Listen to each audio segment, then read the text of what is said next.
ചെയ്യാൻ പാടില്ലാത്ത കാര്യങ്ങളൊക്കെ ഒരു ഗവർണറും ഒരിക്കലും ചെയ്യാത്ത കാര്യങ്ങളൊക്കെ ചെയ്തു തുടങ്ങിയിട്ടുണ്ട് ഗവർണർ രാജേന്ദ്ര ആർലേക്കർ.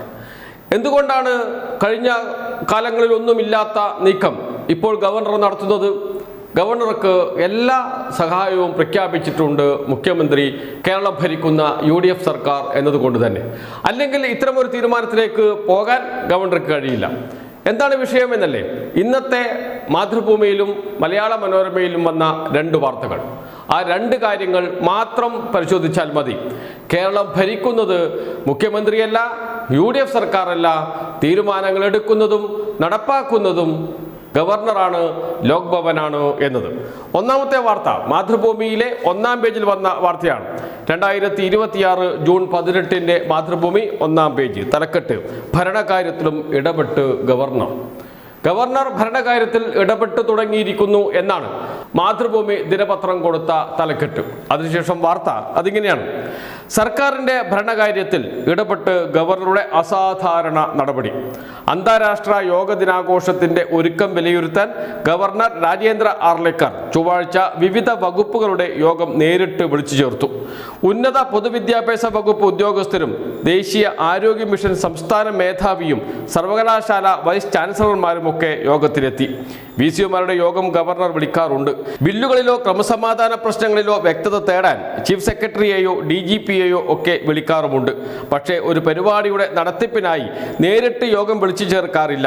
സർവകലാശാലകളിലും കോളേജുകളിലും യോഗ ദിനാചരണം സംഘടിപ്പിക്കാനുള്ള സർക്കുലർ നൽകാൻ ഉന്നത വിദ്യാഭ്യാസ പ്രിൻസിപ്പൽ സെക്രട്ടറി B അശോകിനോട് ഗവർണർ ആവശ്യപ്പെട്ടു എന്നാണ് വിവരം. B അശോകിനെ നിയമിച്ചത് തന്നെ ഗവർണർക്ക് വേണ്ടിയിട്ടാണ്. BJPയുടെ നിർദ്ദേശപ്രകാരമാണ്. B അശോക് BJP അനുഭാവിയാണ് എന്നൊക്കെ നേരത്തെ വാർത്ത വന്നതാണ്. ഇപ്പോൾ നേരിട്ട് ഉന്നത വിദ്യാഭ്യാസ പ്രിൻസിപ്പൽ സെക്രട്ടറിക്ക് നിർദ്ദേശം കൊടുക്കുന്നു ഗവർണർ. നേരത്തെ ഇത്തരമൊരു സംഭവം ഉണ്ടായിരുന്നു. പിണറായി വിജയൻ കേരളത്തിന്റെ മുഖ്യമന്ത്രി, ആരിഫ് മുഹമ്മദ് ഖാൻ കേരളത്തിന്റെ ഗവർണർ. ഗവർണർ DGPയോട് നേരിട്ട് ഒരു ആവശ്യം ഉന്നയിക്കുന്നു.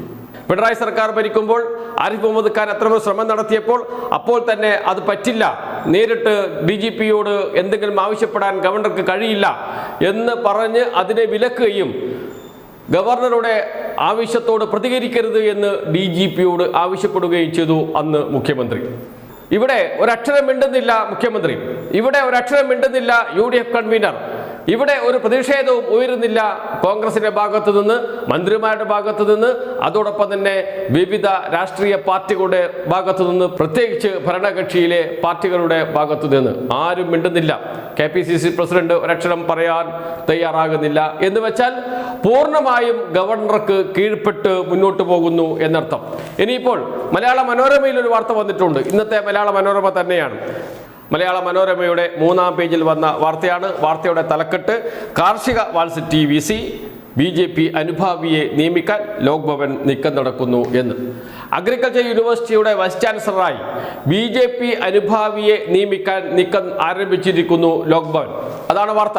വാർത്തയിൽ പറയുന്നു, നിയമപ്രകാരം ഗവർണർ സർക്കാരുമായി കൂടിയാലോചിക്കണം, അതിനുശേഷം മാത്രമേ ഗവർണർക്ക് എന്തെങ്കിലും ചെയ്യാൻ കഴിയുകയുള്ളൂ. പക്ഷേ സർക്കാരുമായി ഒരു കൂടിയാലോചനയും നടത്തിയിട്ടില്ല എന്ന് പറയുന്നുണ്ട് മലയാള മനോരമ.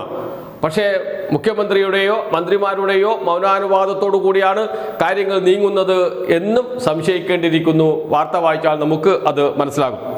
കാർഷിക സർവകലാശാല വൈസ് ചാൻസലർ സ്ഥാനത്ത് നിന്ന് B അശോകനെ നീക്കാനും BJP അനുഭാവിയായ അധ്യാപകരെ നിയമിക്കാനും ലോക് ഭവന്റെ നീക്കം. താൽക്കാലിക വൈസ് ചാൻസലറാണ് അശോക്. ഇദ്ദേഹത്തിനു പകരം സർവകലാശാലയിൽ അടുത്തിടെ രൂപീകരിച്ച BJP അനുകൂല സംഘടനയിലെ അംഗമായ പ്രൊഫസറെ നിയമിക്കാനാണ് തയ്യാറെടുപ്പുകൾ നടത്തിക്കൊണ്ടിരിക്കുന്നത് എന്നാണ് വാർത്ത. ഒരക്ഷരം മിണ്ടുന്നില്ല മുഖ്യമന്ത്രിയോ ഉന്നത വിദ്യാഭ്യാസ വകുപ്പ് മന്ത്രിയോ. എന്ന് വെച്ചാൽ കേരളം ഭരിക്കുന്നത് BJP ആണ് എന്നർത്ഥം. 3 MLAമാരെ കൊണ്ട് കേരളം എങ്ങനെ ഭരിക്കാം എന്ന് തെളിയിക്കുകയാണ് BJP ചെയ്യുന്നത്. നേരത്തെ 35 MLAമാരെ ലഭിച്ചാൽ കേരളം ഞങ്ങൾ ഭരിക്കുമെന്ന് അന്നത്തെ BJPയുടെ സംസ്ഥാന അധ്യക്ഷൻ K സുരേന്ദ്രൻ പറഞ്ഞിട്ടുണ്ട്. ഇപ്പോൾ അതും വേണ്ട, 3 MLAമാർ മാത്രം മതി, ഞങ്ങൾ കേരളം ഭരിച്ചു കൊണ്ടിരിക്കുകയാണ് എന്ന് പ്രഖ്യാപിക്കുകയാണ് കേരളത്തിലെ BJP നേതൃത്വം. ലോക് ഭവനെ ഉപയോഗിച്ച്, ഗവർണറെ ഉപയോഗിച്ച് ഒരക്ഷരം മിണ്ടുന്നില്ല. എല്ലാം നടക്കട്ടെ, ഗവർണറുമായി ഒരു ഏറ്റുമുട്ടലിനും ഞങ്ങളില്ല എന്നാണ് കോൺഗ്രസിൻ്റെ മുഖ്യമന്ത്രിയുടെ, ഉന്നത വിദ്യാഭ്യാസ വകുപ്പ് മന്ത്രിയുടെ ഒക്കെ നിലപാട്.